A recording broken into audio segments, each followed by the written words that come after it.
This is day 191. Tell yourself a story. By now, you've probably heard of the hero myth. This concept was articulated by the brilliant thinker Joseph Campbell. When I was a kid, I remember watching him on PBS, slowly and thoughtfully explaining how ancient civilizations, though separated by oceans and time, all seem to tell the same story.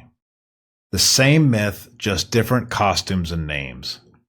Campbell gained greater recognition posthumously, especially as his ideas became foundational to books on storytelling. These often point out that George Lucas drew heavily from Campbell's work when crafting Luke Skywalker's arc in Star Wars. As it turns out, the hero myth is one of the most deeply embedded patterns in the way humans have told stories for millennia. But beyond literature and film, this framework has another use. You can use it to tell the story of your life, specifically your ability to overcome a significant hurdle.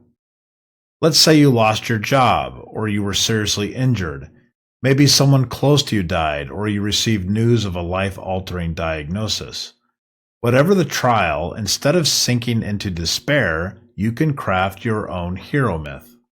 That's right, you can tell the story of how you stood up to the dragon, how you faced the darkness, and how you emerged not just alive, but stronger. And here's the key. Tell the story before it actually happens. When you do this, something unexpected occurs. By crafting a story of this nature, you lessen the sting of the obstacle ahead. The burden becomes lighter.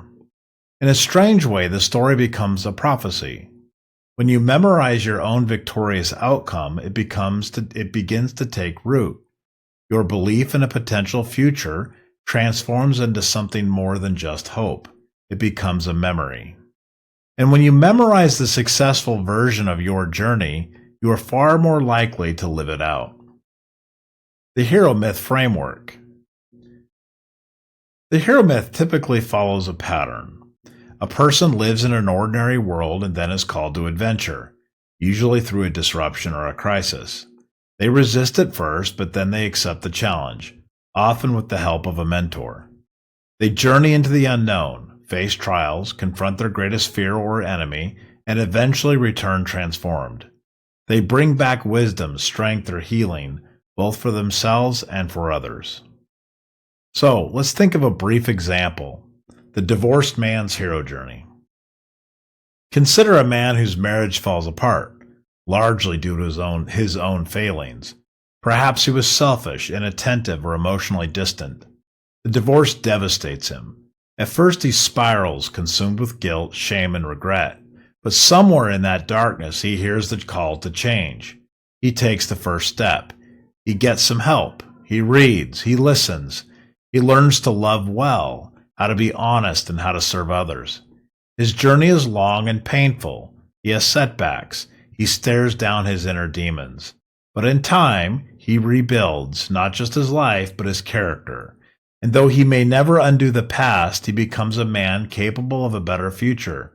He becomes a man others can look to for strength. That is his hero journey. The hero myth is not just an ancient story, it's a blueprint. One that you can use to navigate the darkest moments of your life. So when life throws a mountain in your path, don't just stumble around it. Tell the story of how you climb it. Learn it, repeat it, live it. And in so doing, you can become the hero of your own myth.